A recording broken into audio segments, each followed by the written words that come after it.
Well, hello, everyone, and happy Thursday. This is Work Cookie. We're here with IOs, HR professionals, recruiters, and there's even an actor hanging out with some very smart people, including Jeremy. Good morning, Jeremy. Well done, Tom. How are you? Not well, it's minus 25 this morning. And when it hits minus 40, I'm going to do that thing where I'm going to take boiling water and throw it in the air and just let you see it turn to snow. Yeah, I've always wanted to do that. Yeah, and I'll wash a pair of jeans and then hang them outside. Just hit them with a hammer and break them. Yeah. Nice. But hey, anyways, we're going to talk about the rise of industrial organizational psychology in workplace operations. Boy, Jeremy, I need an IO right now. And there's lots of organizations that, especially after the lockdown and everything we've gone through, employees, their mindset is changing. We've never seen work-life balance be so critical. It's becoming the number one. I think salary is now dropping to like number 3. But we're also seeing that, the number one reason that people are leaving organizations is nobody cares. They're not getting opportunities to advance their career. They're working with, leadership that, let's just call it dysfunctional. So how do we get IOs more involved in organizations? That's what I like about this title for today, The Rise of IO and Workplace Operations, because we're not quite there yet. We're going to get there. And one of the main reasons for this topic today is how can we start to get IO more into workplace operations, and how can we learn where it fits in and what can be done. I came up with this. I'm preparing, I'm thinking, I'm looking at all these articles and doing the research into this, and it just popped into my head. Where there is something, there's a variable. Where there is a variable, there's a study. And then when you keep going, where there's a study, there's something that is known. And when there's something that is already known, we don't have to scramble to try to figure it out in the workplace. And that's what, in general, that's your old school IO psychology is. We're looking at the studies, we're looking at what's already known, we're bridging this gap, what we call between scholar, the academics, and practitioner, which is how are we actually making an impact in the world of work and with organizations and for their business bottom line. I often find that even, and Tom, we have talked and we've talked with people in different industries. I still have this tunnel vision of what the world of work looks like. Tom, so we're planning on doing a CBOC radio, like a radio series. We've talked about that. And it was your idea, and it's a good idea, so we're going to do it. So we're looking at doing something like that in, let's say January or February. And I was talking to Dr. Juliet Nelson. Many of you know her. She is looking at doing one on unconventional work spaces. And we're having this conversation about unconventional versus conventional and your white collar jobs. There's so much, because we look at this in terms of leadership and we look in terms of training. So we're looking at these white collar office jobs, and we talk about remote work. Well, that's usually your office types of jobs. So with this conversation comes looking at this in terms of operations. And I started to think about it, and what is unconventional versus conventional work? I thought about it. Unconventional work wouldn't be your flight attendants, your construction workers, your food and beverage workers. That would be your conventional workers. I think the unconventional, if you're looking at it just in terms of what are the majority of people doing versus the minority of people doing, the majority of people are your laborers in a sense. So it's interesting how we have our perspectives and how different people in organizations have their perspectives, and we start to get into these silos and this tunnel vision based on our own experience. So I thought many of you, if you're not familiar with it, there's something called the NAICS. And if you just type in the computer NAICS, you get all these different codes that you can start to look at industries and start to broaden your perspective a little bit. Just for fun, I'll share my screen here, but anyone, if you're looking at listening to the podcast, you'll be able to tell. So here you can get an idea and broaden your perspective. And again, I'm going to continue to go back to where there's something, there's a variable, and where there's a variable, there's a study. I mean, we've got everything here looking at vegetable and melon farming, mining, quarrying and oil and gas extraction, utilities, land subdivisions, highways, grain and oilseed mining, tobacco manufacturing, beverage manufacturing, fabric mills, pulp, paper mill boards. And then I started to think about all these things. And I'm like, what are some of the variables that we can look at when we're either consulting in this industry or when we're working in the industry? There's a lot of IOs. Tom, by the way, I'm going off on purposeful tangents right now. So I'm aware of the time that I'm thinking, but I thought this out pretty well before we started. When you look at IOs, a lot of it's such a fast growing. People are graduating at a crazy rate with IO degrees. And we're starting to get into this tipping point where organizations can't help. I'm a big fan. I've said this to many people. IO's industrial organizational psychology is going to be a household name within 5 to 10 years. I'm thinking maybe 5. And we start to look at what are some of the things that those recent IO graduates or those practicing, but not in their dream job yet, because let's face it, it's not like IT or healthcare where you go to school to become a nurse and then you're a nurse. IO is a little different because we haven't had that proper job introduction into the workplace, even though it's the oldest new field that we've ever known. It's 100 years old, but we still have to respond to the question of IO psychology. What is that? I've never heard of that. So what the goal is, I shouldn't say the goal. One thing that can be done is if you're not in your IO job yet, find out whatever you're doing now, whatever industry you're working now. And if you're working in operations, you're on the floor, you're working in hospitality, you're working in food and beverage, you're working logistics, whatever it may be, start to look at what are some of the things that matter? What are the variables? What do we know about these variables? And what can be done about it from an IO perspective? One thing that you can do is basically you start practicing IO in your current workplace, and you're also using resume builders. I'm going to stop there because I want to give this some context. I was looking through, again, where there's something, there's a variable. So I figured, okay, I'm looking at the airline industry. So I started to look at articles. Okay, airline industry, what are some of the variables that we can look at and we can study?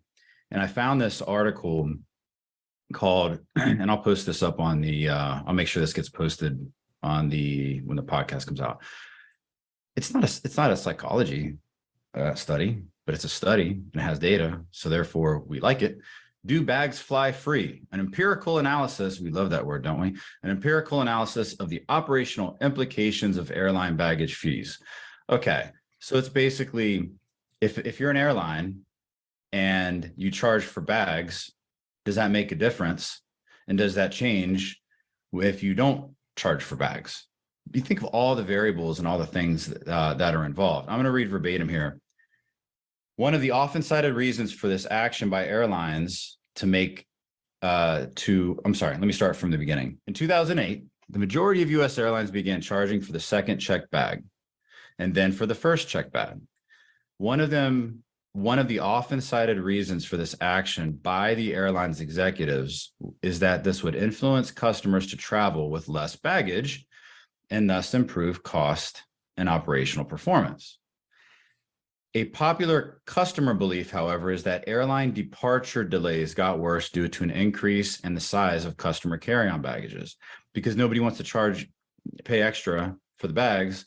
So now they're having oversized bags, too many bags. So then the people on the airlines on the plane, they got to shove them in, they're breaking things, whatever it is, into the overhead compartments. So there's a study here, and they take a publicly available database of performance, and they found that some things that matter for the bottom line, right? Airlines that began charging for checked bags saw a significant relative improvement in their on-time departure performance.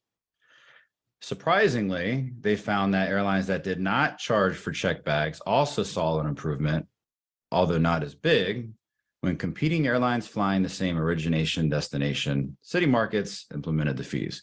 Okay, great, sounds good. So what does all that mean? It means that if we're working in this airline space, there are other variables. What are the variables involved? Well, you have to look at cost benefit analysis of you're hiring more people. Now you have to train them. Now you have to train them on new regulations. You also have different variables that come in. You have different levels of stress. So now people are they're not checking their bags. They're taking them on the airlines.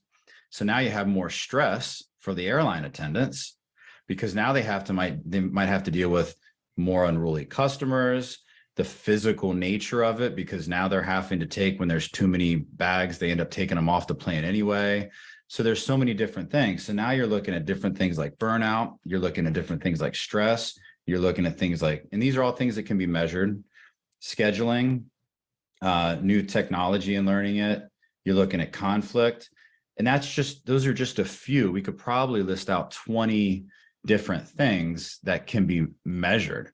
So if you're working in that, that's just one industry, one quick study.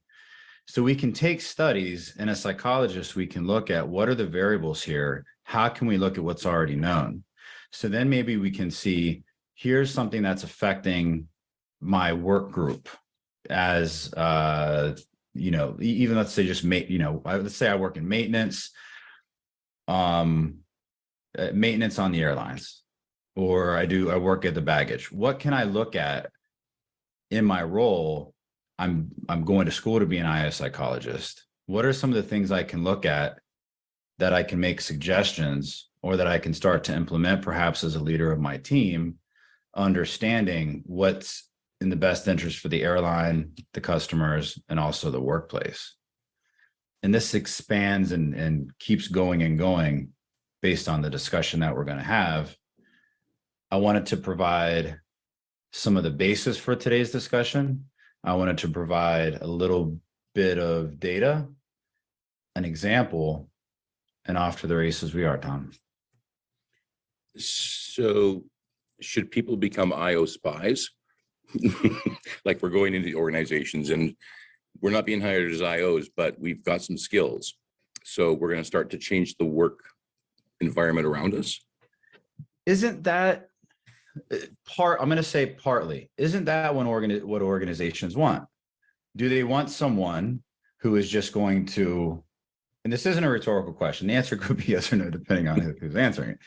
Do they want someone who is just coming to work, following standard protocol and going home? In many cases, the answer is yes, many cases. But also think about the salaries. I always think about this. How much are you paying people's salaries? And what more could you be getting out of it if you allow, this is actually the topic for another event in December coming up, allowing other people to solve your company's challenges while giving them a sense of purpose. Don't organizations want individuals to be innovative, to be creative, to be aware of their environment, to be aware of processes that could be changed and improved, could be aware of their employee experiences, and also care enough, again, have that emotional attachment to the company, or at least to their work team, that care enough to make a suggestion, to use discretionary effort, which is effort that they don't need to give. Maybe they go home, they get on their computer, maybe they look up a couple studies, maybe they use it for one of their, who knows, maybe it's an IO in training, maybe they use it for one of their grad projects. Who is going to take that time when they're not getting paid to go back and look and just play around with a database, alumni database or Google Scholar or whatever it may be, and try to see what I can do to help my company, even though they didn't ask me, and even though it's on my own time. So the answer to your question, Tom, is not really an answer, but you know how I operate. Yeah, that's the dream, Jeremy, that I could go in and I could be helpful to an organization and they would appreciate it. Sometimes doesn't work that way. Lee, let's go to you. This actually brings to mind some conversations that I've had recently with people who have been in this situation. And I have talked to people with IO degrees working in a job who had the company hire an outside IO to come in and do something. And, and it could be either because, well, you've got a job, we need you to do your job, or they just don't know that the person has any of those skills. I also spoke with someone who pretty much got sideways with their supervisor because they tried to, show some initiative and provide some ideas and everything, and it became a threatening situation. And all of a sudden, bad workplace environment going on. So, can we go into these workplaces in non-IO positions and do IO, or as Destiny says, IOE stuff? Absolutely. I've been doing it, my entire career, which I didn't even realize until Jeremy pointed it out. Thank you, Jeremy. But I would say that we have to be very cautious and keep the ego and hubris in check, because you could easily start stomping on toes and put yourself in a spot that you don't want to be in. And then you ended up with a reprimand. Or worse. Dr. Martha, let's go to you. That's a very good point. It really does depend on so many different things: the organization, the organizational culture, those who are in management or power positions above the individual who wants to take the initiative, because sometimes it is about ego. Sometimes it is about threatening your authority. If somebody else comes up with a good idea, what if somebody else now says, why are you in charge? You don't have these good ideas. So there's so much to maneuver here that sometimes it's more about aligning yourself with the powers that be. And sometimes you have to lead them to think these were their ideas. I mean, sometimes you really have to get tricky, especially when you're already a part of the organization and not necessarily hired to make any changes, but you do have good intentions and good ideas. Sometimes you have to be tricky about it. And that's so sad, because so many organizations out there don't know that they need to change, don't know that they need help, or don't know that things could be better done differently. It's so easy to get in that rut. But I would like to think that because we are experiencing this great resignation and quiet quitting, and I think more people now than, I don't know if ever in history is the right word, but in so long, really don't care, really just don't care.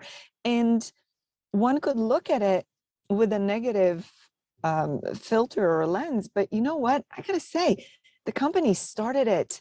The companies really started it. People have been dedicated for decades, giving their efforts and their best, and it started to dwindle on the company's, on the organization's part. And people finally said, well, you don't care, I don't care. And I think this is what we're seeing as an end result. So there's so much going on. We really have to be quite skillful and sometimes a little tricky if we want to get things done. You may have to get someone else to think it was their idea, align with them, do it in such a way that they're not feeling threatened. So your imagination might be your best friend there. Yeah, I've certainly seen lots of situations where the C-suite has no idea what's going on. The managers are dictatorial at best, and the employees are shaking their heads and quitting.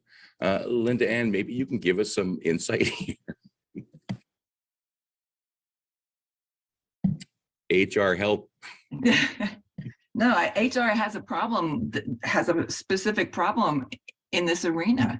And one of the things I wanted to talk to Jeremy about was really the challenge in this process, from my perspective, is how do we open the minds to the concepts, the new concepts, the broader thinking, the implications of certain things, the long-term or broad implications of certain things, where they don't have to really make that change because things are going along as a status quo, and they don't really feel that pinch or that need to change. So why would I do that, even though there's so much potential?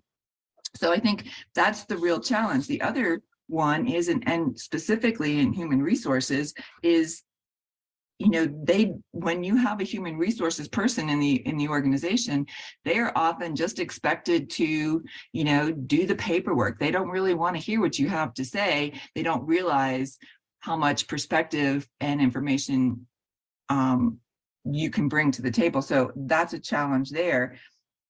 I think that the benefit of what we've been through with COVID and the, you know, the pandemic and the change to work and all those kinds of things. And I was saying that when we were going in the middle of it, you know, that this was the greatest opportunity to create change, to implement change, right? Because, you know, nobody's gonna take you down because it didn't work. We don't know what works. So, and I feel like some of that window is closing. We're moving into more of a new status quo, new complacency. And so the opportunity to shake things up a bit, I think is a window that's closing somewhat. Yeah, I totally agree. People want a choice in how and the way they work, but I'm seeing more and more organizations, you know, just demand that they do things in a certain way, and the Great Resignation continues to happen. Oliver, welcome to the stage. Go ahead and let's hear you. Thank you. So one thing that I wanted to bring up that I think is a really interesting aspect of kind of what's going on is the really tough market forces that are really coming to bear. So during the pandemic, organizations were actually really protected with the PPP loans and with the other government supports, so that there wasn't nearly as much risk of organizational failure, and it fell much more on the individual. But I think now that that support is starting to be withdrawn, the PPP loans are starting to be called in, it's becoming much more competitive, and it's becoming an environment where if you can't retain your workers, you're going to fail as an organization. It's not about, you know, the ongoing challenge, it's about the immediate challenge and the end of that. And so I think what's going to happen is a little bit what was going on before, where, you know, Apple and a number of other larger companies started to really throw their weight around and started to throw their money around to give services to employees, to, you know, sleep pods, all those really innovative things that some of which seem a little ridiculous, but you know, that idea of investing in the employee and investing in customizing the solution so that each individual can produce their best. And I think one other great trend in that area is the trend towards individual differences and supporting neurodiversity. So one of those big aspects is that every individual has unique strengths that they could leverage for the organization. But frequently they're told, you know, here's the box that you need to fit into. Things that fall outside of that need to either be cut off or need to stay at home. And so those tremendous benefits are being lost or being missed or being overlooked or just not being utilized. And so I think what's going to happen now that it's such a competitive landscape is, you know, like you were talking about during the pandemic, people were trying different things. And I really believe there are small companies now that are customizing to the individual, that are working these tactics and that are using IO psychology. And since they've been born, now comes the competitive edge. Now comes the time when big companies are losing good people in mass and they're looking for somewhere to go. And those organizations that really do foster a good employee environment, that really do support individual differences and offer opportunities for people to contribute uniquely, are going to explode. I mean, separate from getting all the best people willing to work at a more reasonable rate because they're being given better opportunities and better lifestyles, you're going to have that organization then, you know, whatever it's doing is going to get bigger because those people have unique ideas. It's not going to be about the original organization, what they were doing. It's going to be about what these individuals can bring to it, what they can contribute, and how that can manifest. And once you have these, you know, individual organizations that are exploding, what you're going to see is competition. You're going to see those other big ones that have those dictatorial bosses saying, we can't change, we can't do these things. And you're going to see employees saying, okay, then I'll go over there, or you're going to fail because, you know, people aren't staying. This isn't, you know, a manageable process, and you're not able to maintain a high level of customer service if you can't maintain your employee base. So I think one of the fantastic things that unfortunately is going to happen is that some of these large organizations are going to fail. And the biggest failures are going to point towards the biggest successes and the biggest organizations that can thrive. And so their practices, I think, are going to become contagious. So they just haven't gotten to the place where it hurts enough yet. And once they get there, they might start to change. Well, I don't think it's just hurting. I think it's seeing success. And I think that's the big thing that's going to come, because I think these organizations were absolutely born during the pandemic and are absolutely still going. But it takes a long time to move from, a 20, 50 person organization to a multi-billion-dollar one. And I think a lot of those small organizations are actually in that process of incredibly rapid growth. And of course, one of the dangers there is that, they could misalign, they could, overextend themselves. And I'm sure we'll lose lots of good organizations to that. But I think those big organizations are going to see that. And it's going to be the same thing with when diversity became such a big thing. Organizations that embrace diversity don't just succeed because they don't have the government riding on them. They succeed because now they have all of these unique individuals and unique perspectives that are able to enhance their organization in a way that nothing else could. Yeah, I must admit, with all the remote only organizations that I've talked to, everybody seems to be happy. Dr. Martha, let's go to you. Linda Ann brought up a very good point about that window of opportunity for change starting to close, because what we're seeing is a lot of companies want to go back to how things were before the pandemic. Everybody back to the office, things back to how they were before.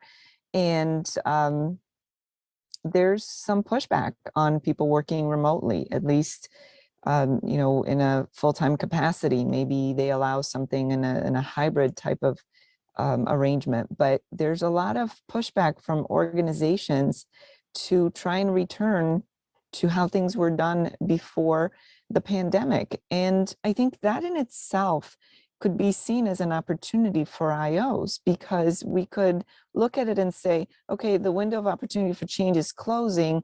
Oh, well. Or as IOs, we could say, okay, well, this is another change, right? If the window of opportunity is closing, that in itself is a change. How can we as IOs get our presence into organizations, big and small, new and old, and start to help out and help try to influence? And to what Oliver was saying about these larger organizations that have been around for a while, I agree that unless these large companies start to understand that change is a necessity, they will end up suffering. But I think we're a little naive in thinking how quickly they will suffer, and we'll show them how important change is. These organizations often have deep pockets and staying power. They've been around for a while. And that's not to say they won't be forced to change, or some of them won't go out of business, but I think it's going to take a lot longer than what we think, because it is difficult as a new organization. We hear these success stories, these seemingly overnight success stories. These high school kids or college kids started a company, now they're gazillionaires, right? But how often does that really happen? Think about the failure rate of new companies starting out, and it goes nowhere, or it lasts for a few years and then they're struggling. So we really have to be realistic. All the more reason why we need IOs in there to help people with what's going on as it's happening. Yeah, we really need to get the door open. Jeannie, let's go to you. Well, to further the conversation a little bit, IOs have a direct understanding of what motivates the employees to work harder or change their habits. I mean, change management is all about what's the problem? Why are the employees resisting? What exactly is going on? And what's going to motivate them to do what the leaders want? And as a point on one of the other individuals that said, throwing money at the problem is not always the answer. Research has shown that employees are motivated intrinsically, not extrinsically. So finding out what exactly is motivating the individuals to work harder. I work for a healthcare organization that throws out incentives for shortage of labor. So on a day where we're short nurses, we'll throw out $100 extra per shift or things. And what does that do for the nurses that are already scheduled that day? It's demoralizing because they're getting frustrated. They already have to work the shift. They're not getting the extra $100. And it's helping leaders understand, you know what, if you're going to throw that extra $100 out, then you need to throw that extra $100 out to everybody working the shift, not just those who pick it up.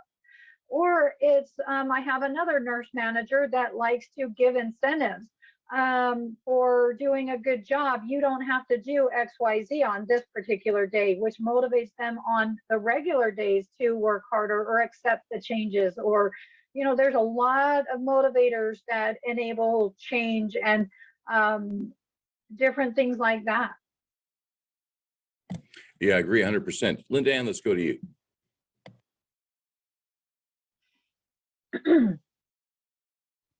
I think it's important to embrace Dr. Martha's idea that this process is a long haul process, even if you're internal, especially if you're internal, really, because if we're talking about solving a problem, the organization has to perceive there actually is a problem. And so it takes time to sit in those meetings and ask the right questions so that they come up with, oh, darn, what are we going to do about that? You know, kind of thing, and create that mental shift to decide that now we want to actually do something, and then explore what solving that problem looks like, and then implementing the process. It's not a, you know, oh, let's do that next week kind of thing. And maybe I'm a little naive, but how do you deal with the issues? Because, you know, quite often, at least some of the research I've been doing, when there is an issue with the employees, it's usually the manager who's causing the issues. And how do you, you know, if that's a situation, there's no problem. Leadership perceives, well, there's no problem. I did, recently witness an organization where someone went to HR to talk about, the frustrations they were having with management. They actually got into, an altercation, a verbal altercation with one of, the members of leadership. And so they went to HR, and HR threw them under the bus. Yeah, so, that sort of thing is happening. So how do we reach leadership? How do we, especially when they may be the issue and they see no need to change? I mean, here's a typical situation where you need IOs. So as Dr. Martha says, how do we open the door? How do we get organizations such as that to even acknowledge that there might be a better way? I hope you're not asking me to solve that problem. I'm asking anyone. That was my question to Jeremy. Yeah. Well, Jeremy, let's go to you. I'm fighting a terrible cough here, Tom, at that time of the year. So I'll try to mute if I'm going to, so don't disrupt the audio. A company that has a sales team undoubtedly knows when sales go up and sales go down. And they have an eye on their sales number. It's data. They can clearly see it. What's the difference between sales data and employee engagement data? Data is data. So they're going to trust the sale. So let's say that they have an employee engagement survey, a good one, and it shows that employees aren't that engaged. It's pretty easy. We need to just look at, it's pretty easy to say, okay, well, we know that employee engagement leads to decreased productivity and increased conflict, for example. So if you increase employee engagement, you increase productivity. Data is data. So when to me, it's just very cut and dry. To me, it's very cut and dry that should be easy enough for organizations to simply ask the question. Again, no why questions, Tom, trying to make it a what or how question. How is employee sales data different than employee engagement data? Or you can ask the why question if you want them to defend their position, which is, why is sales data important, but employee engagement data is not important? So you could do that. Then they have to defend their position. And look at, again, I'm going to go back to where there's something, there's a variable. Where there's a variable, there's a study. I went to Google Scholar. I typed in the word work 10 million 10 million different things came up. Literally, like 10 million. And I typed in the word the, and 14 million came up, which leads me to the belief that there's something not right in that algorithm, because the word the is going to hopefully capture all of them, but maybe there's the speed limit in space kind of thing. But if there are 10 million articles on work, and then you can go and you can filter down and to say, look, you can filter down by subject, for example, psychology. Okay, great. Productivity. Okay, great. So you can use your Boolean, right? You can put your your quotation marks on either side of work, and then burnout or whatever it is. And you can even go by industry. It's very easy for anyone to be able to find out what are some of the correlations here, and how can we look at, here's a problem that we're facing. Now, ideally, you have an IO on board who can really look at this data and really can understand and can put together something, especially for an executive team or for a board team, to say, hey, here's almost in terms of a literature review, here's something that can be done. Here's what's not known already in this space of knowledge. Here's what we do know and what's not known in the space of knowledge. Here's what we do know and we don't know about this particular work challenge that we're facing. Or again, we don't know what we don't know. Going into the phase of discovery as an IO and asking those good questions. Because we look at this whole thing, we've talked about it many, many times about the difference between the tactical nature and the strategic nature of the practice of industrial organizational psychology. And typically we think of ourselves and we are more strategic because we're looking at things that and we're trying to make sense of things. And then we're creating a strategy that can be executed to provide a result. And when you're looking at this from the aspect of that strategic nature, you're talking to people in the workplace and you're asking the right questions. You're asking the right questions to the board, to the executive team, to leadership teams, to the frontline workers. And it's about getting to the bottom of it. And that's your qualitative questioning, your open-ended questioning. You're not assuming that you already have a problem, or you're not assuming that you know the answer to the problem. You could have people coming into work late and they might say, it's because of leadership, or it's because of the weather, or whatever. But until you start to ask these open-ended questions and start to go into this discovery phase, you're never going to know which variables to actually look up to see what do we know about these variables, whether it be, and I'll just go with the general ones without digging too deep, whether it be something like burnout or engagement or stress or leadership. We can't assume that it's one thing. We have to go into it's again, I'm going to keep repeating it because it's important. This discovery phase, not assuming, meaning we're not going in with a hypothesis of why this organizational challenge exists.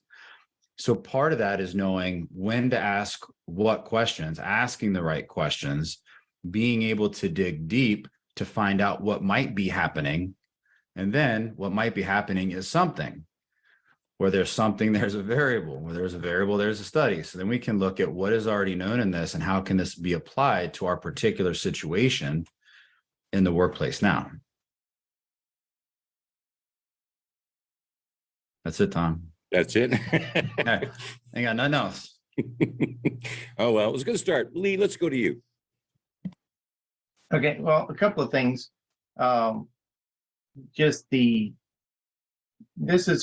could be an argument for, an external consultant, in that getting the top-down buy-in sometimes is easier from somebody outside rather than somebody who's got to go through middle management just to get there.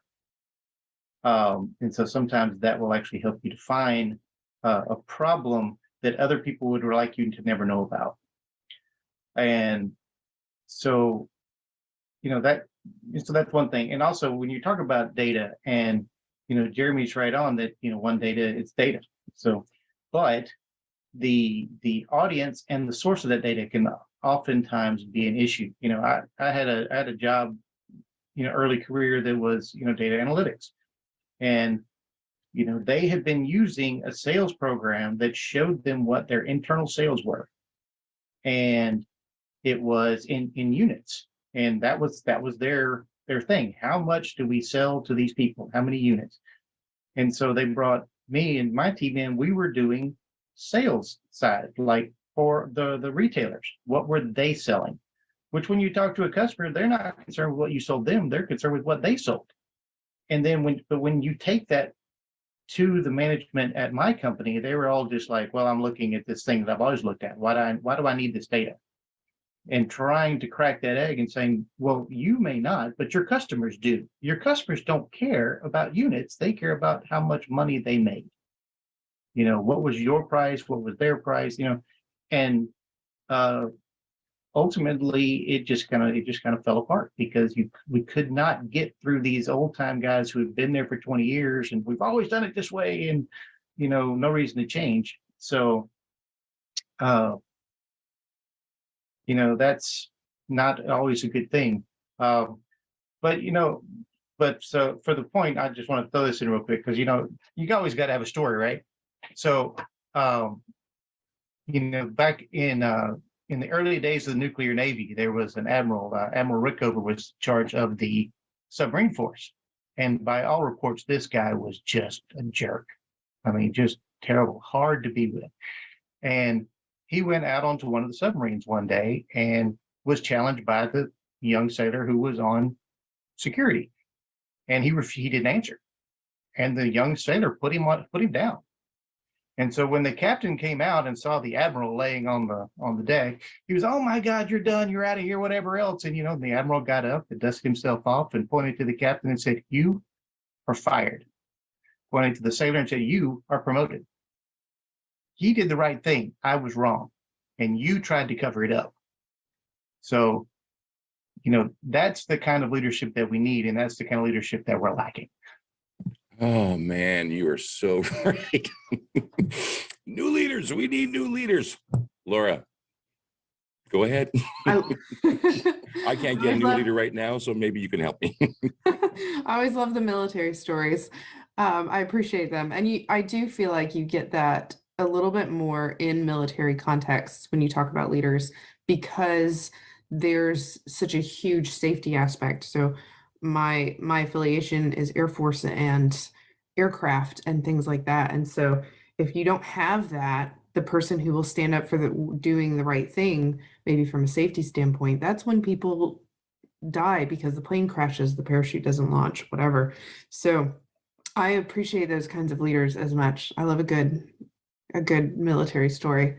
My point kind of was hearkening a little bit more back to the comments about data and convincing people about change or using it as a tool. And with my military experience, a lot of my work on base was attached to the resilience and the touchy-feely and the promoting, good mental health and whatnot.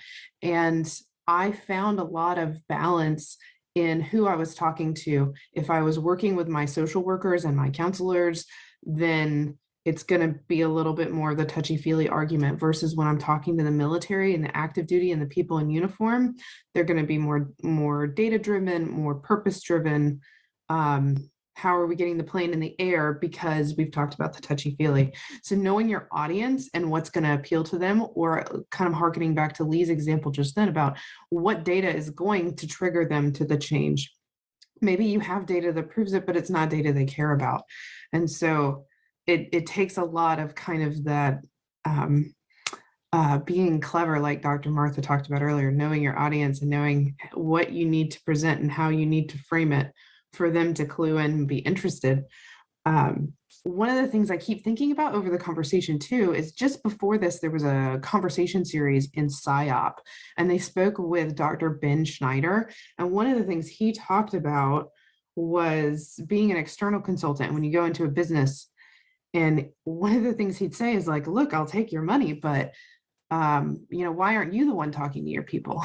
Like, I'll take your money as an external consultant, but why are you having to bring me in? So like what Dr. Jeremy was talking about with doing an engagement, using your data from your engagement surveys, but maybe it's not an organizational culture or climate. Maybe they're not engaged because there's someone who is an IO psychologist and really loves organizational development, but they're in an HR role doing compensation and benefits, and that's just not their wheelhouse. Maybe they're not engaged when you go back to the job thing. And that was one of the things that Dr. Snyder said that was like a light bulb moment. So I encourage anyone, if you're attached to PSYOP, go listen to that conversation from earlier today as well, where he said, maybe you just need to focus it back on the job and the work. And we get very caught up in these organizational things and looking at things broader, but maybe we need to boil it back down sometimes to the work aspects and the job aspects. And I had some way that I was attaching that to the data argument, but I think I lost it in all of my rambling. Sorry. That's right. I'm sure it'll come back. Chelsea, welcome to the stage. Go ahead. Hi, thank you. So my internet was actually touch and go for a little bit. So I think this was actually already covered by Laura, but it was just about how I overheard something regarding knowing your audience and who you're speaking to. So one of the things that I was going to do, because I do plan on becoming an external consultant, and one of the things to get buy-in is definitely just speaking dollar and cents, because that is what is, you know, most important to these organizations. So it's unfortunate, like, yeah, they're going to be thinking, okay, employee engagement is important, but why? And then this is the data behind it. But then you give them percentages of like, oh, well, this is productivity, this is that, but what does that mean for them? And then that would essentially result in, okay, well, if your employees are this productive, like say you are, you know, alignment or something, you are making products rather than, let's say, services, because that's easier to quantify. If they're more productive, they produce this many more objects or products, which means this many more sales, which means this much more money. And when you put it in dollars and cents in that way, then they're more likely to become a little more convinced, as opposed to like, hey, this is the data I have behind this. This is like just showing them different types of numbers and percentages that they may not be interested in. And, you know, you don't want their eyes to glaze over. So, and I definitely think this is something that newer people, people who are a little newer to the field as myself, because I haven't, you know, become a consultant yet. But what I do plan on doing is going to some of these organizations and be like, hey, you may not feel like you have a problem. I'm not even, you know, trying to give you solutions to problems you may not believe are there. But what I'm trying to do is, you know, not necessarily build a name for myself, but just want to say, like, I just wanted to get out there, speak to organizations and see, you know, what it's like to be a consultant. So what I'd like to do is offer free services of just doing like some needs assessment. And then, you know, once they offer that it's free, like maybe they'll just think of you as someone who's doing some project, not necessarily as a student, but just, you know, helping out. This is more for yourself. But then if you still end up with this needs assessment, their results that you provide them, they may realize the problems that they actually have that they did not originally realize were there. I hope so, or they think you're crazy. Once again, you know, it depends on how much leadership wants to change, and I'm not sure we're there yet. Dr. Martha. Couple of things. First, I think I might like to see a story hour with Lee. Maybe that's a new podcast idea. I think I would enjoy that immensely. But back to what Dr. Jeremy's saying, yes, data is data, but you know what? That's a conversation between two scientists, because only a scientist or a researcher gets excited about the idea of data because we understand how much you can find out. But for everybody else, it can be confusing, it can be boring. All the more reason why an organization really needs an IO to help them out. But the other thing about data is that while data is data, you have to be very careful with how you obtain this data. And this may be even more meaningful for small companies. If, let's say, you do a survey amongst your employees to try to figure out what is the engagement or productivity or anything, do your employees have enough trust in this whole survey to begin with? Who's administering it, who's going to see the raw data, who's going to interpret it, even if it's all anonymous? Do they have enough trust to be honest in filling these surveys? If you have something like open-ended questions where people write answers, especially in a small company, it's not difficult to pick out people by the way they talk and by the way they write. So there may very well not be as much anonymity as we might like to think. So there's a lot to consider there, because data can be very valuable, but you have to figure out how to get it so that it's honest data and not data that has been altered or tailored not to anger any bears in any higher up positions. Because if those people have access to look at the raw data, they may very well know exactly who said what and who answered what. And that may inspire those taking those surveys to be very careful with their answers and not necessarily honest. Yeah, trust is a big issue, and it can be broken so easily. And then it's like I'll talk to professional speakers about statistics. I can take the same set of statistics and prove the argument either pro or con. It doesn't matter. Linda Ann, let's go to you. So I agree, data is data. However, just providing data doesn't always work.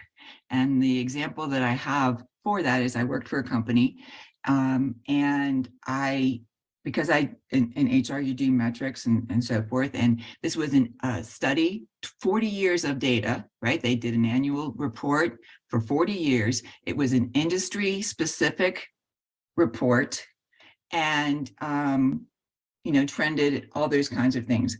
And it had sliced and diced the industry into small, medium, and large companies, small, medium, and large with specific emphases. So it was, in my mind, something that the organization couldn't say, oh, well, we're different than that. No, you're not different. And I showed them where, specifically, what part of the information where they were losing $1 million in profit. $1 million profit, not revenue, profit.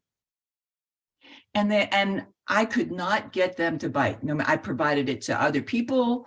I could not, and I'm like, when do you give up the ship, kind of thing.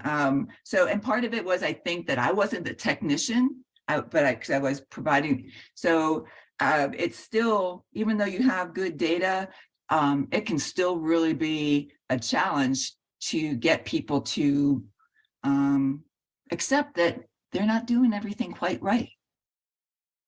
Yeah, and maybe sure. it's a reflection on how I presented the data to them or whatever, but I just can't even believe that they would just ignore $1 million of profit, right? Yeah, that really does happen out there. Why? Who knows? Gary, maybe you have an answer for us. Go ahead and unmute. Well, I'm thinking about bringing a different perspective to this conversation and asking a big question, a big what if question. What if these large companies want the Great Resignation? What if it's a way to cull their workforce, get rid of the people who will push back in the workforce, for example, and actually retain the people in the workforce who are happy to comply, who are happy to conform?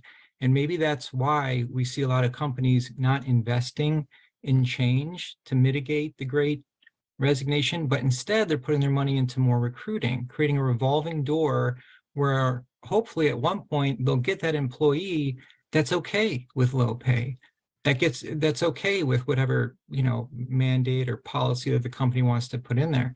At the same time, they might be looking at AI to fill some gaps and things like that. So I think sometimes, my background's in clinical psychology, so I'm always looking at, hey, is the presenting problem the real problem? And the other piece that I like to emphasize is that a lot of people at the tops of these large corporations are really smart and they're really good at strategic thinking. And I think they've done the math. So if you see them being seemingly okay with these big losses and this Great Resignation, that makes you think, wait a minute, what might they see in this? What might be the longer term plan? So then us as IOs, you can try as much as you want to say, hey, I've got a great idea for change, but you're really just beating your head against a wall. They're not being completely transparent with you. Again, I put that out there as a huge just difference of perspective, a huge, what if, because I think before we start going down any path, you really have to understand what is the real goal here, and who are the real actors who are pulling the strings, and what really is the big plan. So I'm just, again, just putting that out there for a different point of view. That's a great point of view, and you might be right. Data, or Jeremy, we need more data. Jeannie, let's go to you, and then Nitjet, and then Jeremy. I think we've only got about 4 or 5 minutes left. So short, please. Jeannie. So what I want to say to that, and it is a good point, there's a lot of executives that are extremely smart and extremely wise in that sense. However, working in healthcare, and I'm bringing to perspective a different line, you have multiple different you have the administrators, you have the clinicians, you have clinicians who are administrators, and you have so many hands in the bucket that if not every leader can agree on the certain path to take, that's where organizational effectiveness, who decides what course to take. And sometimes decision analysis or decision paralysis gets in the way of actually making these decisions that an IO can present, because even the leaders can't agree on the best course of action. Yeah, 100%. And you know who really needs an IO? Elon Musk. Elon Musk needs to bring an IO in. Amani, let's go to you. Oliver, and then Jeremy, we're over to you. Hi, everyone. Imani here. And I just wanted to start by saying, you're all missing a point here, and I think you're all just having information overload here. What's the point we're missing? Exactly. So for a second, I guess you're all saying, what is she talking about? You all started, right? So as IO psychologists, we have all this information. And we think when you get into organizations, you're getting into with all this information, and we're going to be forgetting the basics of at least what Gary talked about. Questioning, transitioning into this organization, and then breaking even. This idea, what I got is, I think in organizations, when you're on the low positions, it's all about making decisions when you're in the low positions. But the higher you go in leadership, it becomes political. And within the political world, we have negotiations. I'll get to Jeremy, what I learned from Jeremy last time. I was in certain cohort with him. And then with negotiations comes influence. And only in this way, as IO psychologists, we can be able to get into these organizations and knowing what somebody talked about, knowing our audiences. And that is the power, there lies the power for you to come to influence with all your ideas. I just came into when I just started my opening of my talking, I said, you're all missing a point. I guess most of you went into a defense mechanism whereby you're all ready to make a counterattack. So imagine this was you getting into an organization with all the information you think is going to be working for an organization. Negotiations is also what I learned from Jeremy, saying you have to say what they're thinking. So usually when I'm on the phone, I'm an emotional support counselor. I have a night shift. I work with people, different kinds of people. I get from people from tech. I get the people from the lowest. I get for the old people, the young. And I have to first negotiate my way for them to know that I can provide. So some of them will judge me according to my accent. And one thing that I've learned was what I learned from Jeremy that I took with me out of a cohort was saying what they're thinking. Most of them even think I'm out of California. I'm in Africa. And then I just throw back, I'm like, no, and I just said, you think I'm not in the country, but right now it's 10 a.m. And they're, oh, you are actually in California. And then they start making conversation with me. They break even. They tell me what their issue is. I support them. and my conversation with them just goes nicely. And I think we need the basic skills here. Just knowing, somebody said that the difference between social workers and counselors, and then also the military base, while dealing with them, there's only one thing that binds us all together: emotions. Because if you're going to come in a way that is going to be like pointing, you people don't know what you're talking about, I know, I'm the IO psychology, I'm going to build a defense, and then the information you're going to present is not even going to be effective. Whether it's an organization that needs to build trust, it needs to first be penetrated with your skills of how you have to relate with these people, bringing yourself to their ground steps. Yes, we know, and these people need us, but just aligning ourselves with them, and then it will only give us a break even with these people. So I haven't yet stepped into the role of IO psychology, because as a human, we all have what I really have is the imposter syndrome, but with all this information overload, I think we need to really weigh out. And I was really falling more on the Gary side of you have to question, where we use things like active listening. And under active listening, we have that, you have to be the one to listen even more, where you're doing the non-verbal cues of, whereby somebody feels like you're listening to them, and then remembering, giving in a few things to these individuals. Within organization, you can have leaders and then giving them a few things, just stepping back from the whole formal place, and then stepping back and then have something that you can relate with them so they can be able to relate with you. We have under active listening, we have words of encouragement. We have you as organizationally, they are being in between the science world and also the emotional world, or let's say the counseling or the mental health, because I work in the mental health field. And it's like we're having a balance of those two, and we have to learn how to really align with those. That's all I wanted to say. And thank you so much. Well, it's very well said, and it's the first time I met you, and I like you already. No, second time I'm meeting you, because you gave me a lecture on how to talk. I'm talking from the stomach up, and I'm still practicing on that, Brad. Well, congratulations, you've passed. Oliver, let's go to you. You'll be the last one, then Jeremy, we'll come to you to the wrap. Definitely. I just first wanted to say that, Imani, I think your point is incredibly important. I think that one of the things that we've been dancing around a little bit is, how to convince leaders of this quality, of this importance. And I think one of the biggest aspects of that is the emotion of fear. I think they are terrified that change is going to put them in a wrong direction. They're going to make a bold new move and it's going to turn out terribly. And I think that they, looking at data provides, insight and provides direction. But it doesn't always provide the level of confidence that seeing someone else do it and succeed provides. And I think that, again, as we see different organizations move through this process, the two main motivating factors are the carrot and the stick.